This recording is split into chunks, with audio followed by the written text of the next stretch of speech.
આજની પરિસ્થિતિ એવી છે આપણી કે આપણા આ જે મૂળ ગ્રંથો છે એ ગ્રંથો એને આપણે ભૂલી ગયા છીએ. મુશ્કેલી ત્યારે થાય છે ઘણી વખત શ્રીમદ ભાગવત અને ભગવદ્ ગીતા આ બંનેનો ડિફરન્સ ખબર નથી હોતો ત્યારે. શ્રીમદ ભાગવત એક પુરાણ જેના 18,000 શ્લોકો અને શ્રીમદ ભગવદ્ ગીતા મહાભારત અંતર્ગત ભગવાને કહેલા વચનો જેમાં 720ની આસપાસ શ્લોકો છે. એટલે શ્રીમદ ભાગવત અલગ છે અને ભગવદ્ ગીતા અલગ છે. એ જ મુશ્કેલી બીજા બે શબ્દમાં થાય છે, એક બ્રહ્મમાં અને બીજો બ્રહ્મામાં. બાળકો ઇંગ્લિશ મીડિયમમાં ભણાય એટલે બ્રહ્મ અને બ્રહ્મા આ બંનેનો સ્પેલિંગ એક સરખો જ આવે. એટલે આ બધા શબ્દો જે ગુજરાતી વાંચવાથી આપણને આવડતા હતા કે સમજણ પડતા હતા એ ધીરે ધીરે ધીરે આપણે એનાથી દૂર થતા ગયા. વેદ આખું જ વિશ્વ આજે કબૂલ કરે છે કે વિશ્વનો પ્રાચીનમાં પ્રાચીન કોઈ ગ્રંથ હોય તો એ ઋગ્વેદ છે. આ ભારતની ઓળખાણ છે. આપણે તો એની પર સંશોધન નથી કરતા, પણ વર્ષોથી જર્મનીમાં આપણા ધર્મગ્રંથો પર બધું રિસર્ચ થાય છે. જેવી રીતે પ્રાચીનમાં પ્રાચીન ગ્રંથ ઋગ્વેદ છે, એવી જ રીતે આખા જ વિશ્વની પ્રાચીનમાં પ્રાચીન નગરી અગર કોઈ હોય તો એ વારાણસી છે. આજે પણ આપણે જઈએ તો ઘણા બધા ફોરેનના ટુરિસ્ટો ત્યાં આવે છે. અને એમાં પણ દિવાળીના દિવસોમાં લગભગ દેવ દિવાળીનો દિવસ વારાણસીના ગંગાજીના તટ ઉપર અલગ અલગ ઘાટ છે. આખા જ ઘાટ એને દીવાથી શણગારવામાં આવે છે. કદાચ 1 લાખ દીવા મુકતા હશે તો નવાઈ નહીં. અને ત્યાં આગળ ગંગાજીમાં અંદર જવાને માટે જે નાવ મળે એનું બુકિંગ પણ 3 મહિના 4 મહિના 5 મહિના પહેલા થઈ જાય.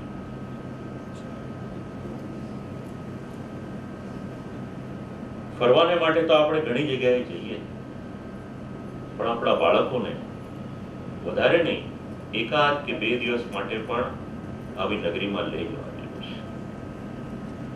અયોધ્યા, મથુરા, માયા, કાશી, કાંચી, અવંતિકા, પુરી, દ્વારાવતી ચૈવ સપ્તૈતા મોક્ષદાયિકા. આ નગરીના નામ લઈએ તો પણ પુણ્ય મળે.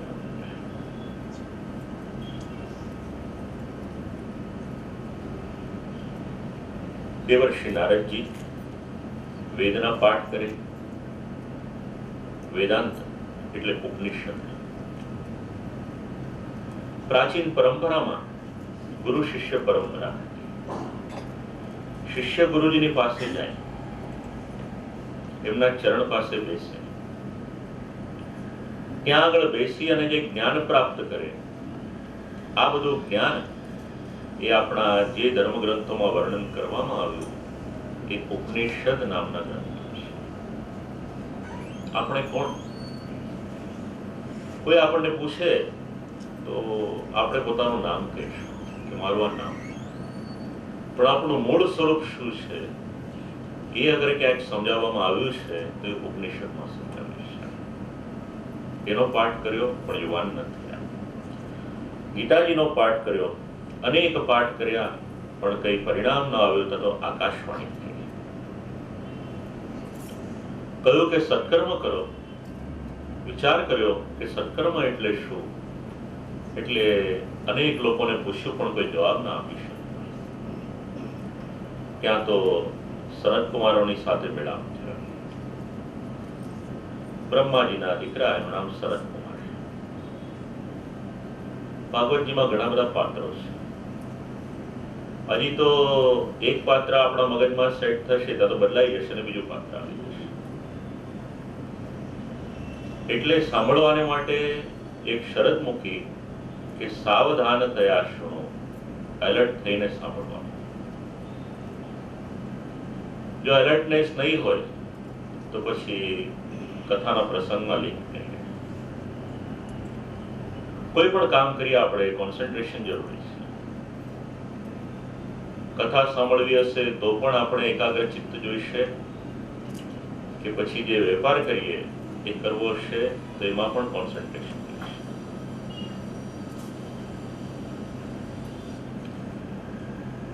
સત્કર્મ કરવાને માટે આજ્ઞા આપી. એટલે કહ્યું સત્કર્મ એટલે શું? તો કે શ્રીમદ ભાગવતજીની કથા કરવી. એટલે ગંગાજીના તટ ઉપર શ્રીમદ ભાગવતજીની કથાનું આયોજન થયું. સનત કુમારો કથા શ્રવણ કરાવે અને દેવર્ષિ નારદજી, ભક્તિ દેવી, જ્ઞાન વૈરાગ્ય અને બીજા બધા ત્યાં આગળ કથા શ્રવણ કરવાને માટે પધારેલા છે. વેદ, વેદાંત, ઉપનિષદ આ બધા જ ભેગા થયા. વિશાળ સમાજ ત્યાં આગળ એકત્ર થયો. એકત્ર થયેલો સમાજ કથા શરૂ થવાની હતી ત્યાં તો ભગવાનના જય જયકાર કર્યા. જય શબ્દો નમઃ શબ્દ, શંખ શબ્દસ્તથૈવ ચ. કથામાં ભગવાનનો જય જયકાર બોલાવીએ એ શ્રોતાઓની ઊંઘ ઉડાવવા માટે નથી, પણ આ શાસ્ત્રનો નિયમ છે. ભગવાનનું નામ લેવાથી આપણી વાણીના જેટલા જેટલા દોષ હોય એ દોષ દૂર થાય છે. તો નામ કઈ રીતે લેવાનું? એક વખત જય જયકાર કરો તો મને સમજણ પડે. શ્રી ગોવર્ધન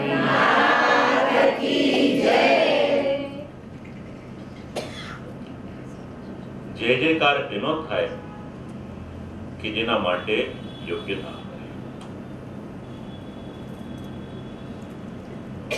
જય શબ્દો નમઃ શબ્દ, શંખ શબ્દસ્તથૈવ ચ.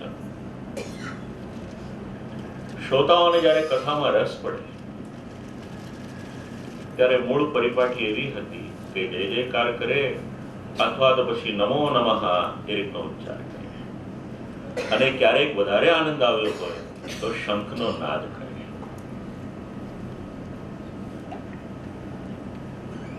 શંખનાદનો વિનિયોગ શ્રી ઠાકોરજીની સેવાના પ્રકારમાં પણ કરવામાં આવે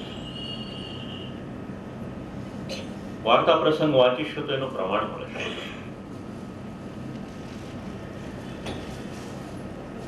શ્રીનાથજી બાવા પોતાના સેવકોની સાથે ખેલી રહ્યા હોય છે. શ્રી ગોસાઈજી પ્રભુચરણ સેવા કરવા પધારે છે. ખબર પડે છે કે ઉત્થાપનનો સમય થયો એટલે શ્રીનાથજી બાવા પોતાનો ખેલ છોડી અને સીધા જ દોડે છે. હવે જે વૃક્ષ ઉપર બિરાજમાન હતા ત્યાંથી છલાંગ લગાવી એટલે પહેરેલું વસ્ત્ર હતું એ વસ્ત્રનો એક ભાગ એ વૃક્ષમાં અટકી ગયો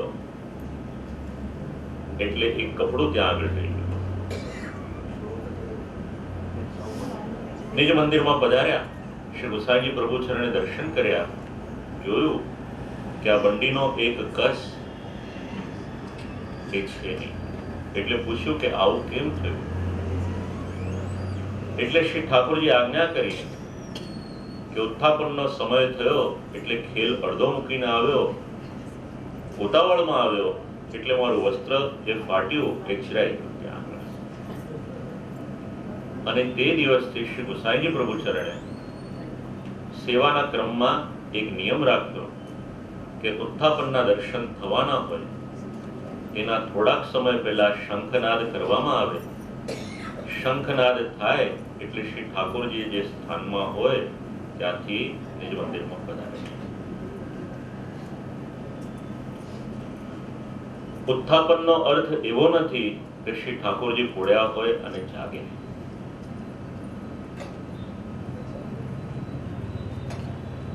જય જયકાર થયો, શંખના નાદ થયા, સાથે સાથે શ્રીમદ ભાગવતજીની ઉપર પુષ્પની વર્ષા કરવામાં આવી. ચૂર્ણલાજા પ્રસૂનાનામ નિક્ષેપ સુમહાન. કલ્પવૃક્ષના સુંદર મજાના દિવ્ય પુષ્પો એની વૃષ્ટિ કરવામાં આવી. શ્રીમદ ભાગવતનું મહાત્મ્ય સમજાવ્યું. જેમના ઘરમાં શ્રીમદ ભાગવતજીની કથા થાય એમનું ઘર તીર્થરૂપ થઈ જાય. આ ભાગવતજીની કથા થાય ક્યારે? બધું જ આપણી પાસે હોય, પણ જો એમાં એક શબ્દ ખૂટતો હોય તો કથા ના થઈ શકે. અને એ શબ્દ છે, એનું નામ છે પુણ્યબલ. જન્માંતરે ભવેત પુણ્યમ તદા ભાગવતમ લભેત. આ શ્લોક છે. બધું જ આપણી પાસે હોય. કાર્ય કરનાર વ્યક્તિઓની વ્યવસ્થા હોય, સંપત્તિ હોય, સુંદર મજાનું સ્થાન હોય, સમય પણ હોય, બધું જ ભેગું થયું હોય, પણ જો પુણ્યનું બળ ન હોય તો કથા થઈ ન શકે. અને જો પુણ્ય બળ એકત્ર થયું હોય તો બાકીના બધા જ સાધનો ગૌણ થઈ જાય અને શ્રીમદ ભાગવતજીની કથા એ આપણા પુણ્યને કારણે સિદ્ધ થાય. તો શ્રી ઠાકોરજીએ કૃપા કરી તો આપણે એટલું સમજવાનું કે આપણા પરિવારનું પુણ્યબલ એકત્ર થયું છે. પછી ભલે પુણ્યબલ મીનાક્ષીબેનનું હોય કે તમારામાંથી કોઈનું પણ હોય કે આખા પરિવારનું હોય, આ પુણ્યબલ એકત્ર થયું હોય ત્યારે શ્રીમદ ભાગવતજીની કથા થઈ હોય. તો આ પુણ્ય આવે ક્યાંથી એ પણ વિચારવું પડે. બે શબ્દ છે, એક પ્રારબ્ધ અને બીજો કર્મ. કોઈ માણસ ખૂબ મહેનત કરે, મહેનત કરીને સફળ થાય તો ક્યારેક એવું માને કે આ બધું મારું કરેલું મારી મહેનતનું પરિણામ છે. પણ મહેનતની સાથે સાથે જ્યારે ભગવત કૃપા થાય, સત્કર્મનો ઉદય થાય, ત્યારે એ કરેલી મહેનતનું ફળ મળે છે. એક સામાન્ય ભાષામાં આ વાત આપણે સમજી લઈએ.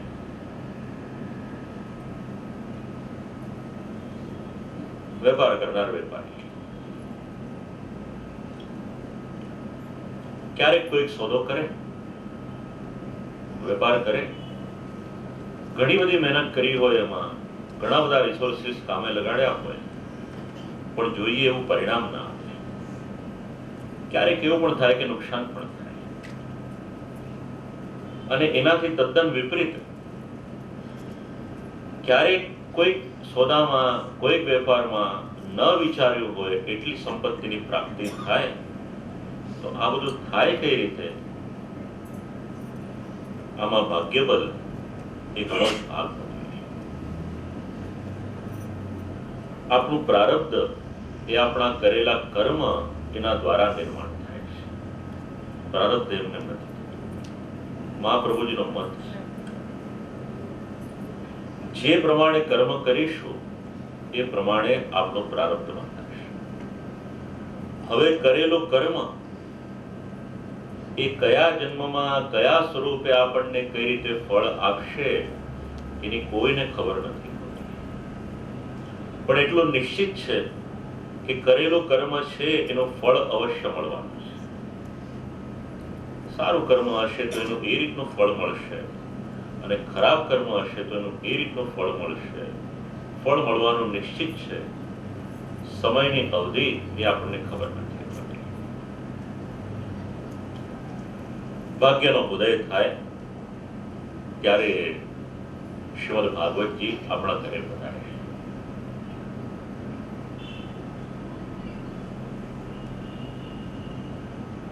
દ્વાદશાત્મા પ્રયાગશ્ય કાલ સંવત્સરાત્મકાઃ બ્રાહ્મણશ્ચાગ્નિહોત્રમ ચ સુરવીર દ્વાદશી કથા.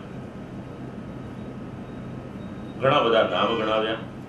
દ્વાદશાક્ષર મંત્રોનો જપ કરીએ, સૂર્યનારાયણનું આરાધન કરીએ, પ્રયાગની યાત્રા કરીએ, બ્રાહ્મણ, અગ્નિહોત્ર, ગાય માતા ઇત્યાદિનું સેવન કરીએ. આ બધું જ કરીએ તો સારું છે, પણ આમાંનું કંઈ પણ ન કરી શકીએ તો કેવળ શ્રીમદ ભાગવતજીની કથા સાંભળીએ તો એમાં બાકીનું બધું જ આવી જશે. દુર્લભ એવી આ કથા પુણ્યથી પ્રાપ્ત થાય.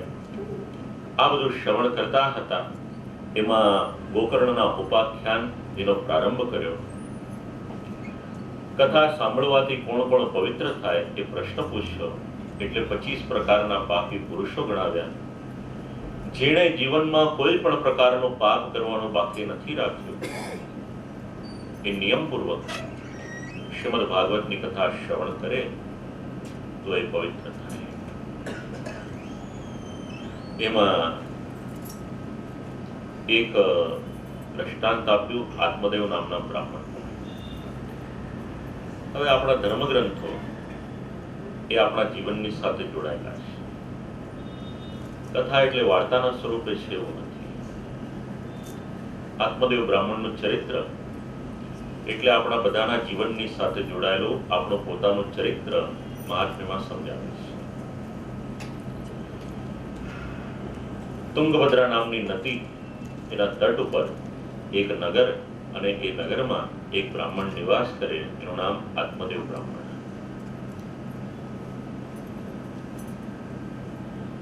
આત્મના દિવ્યતે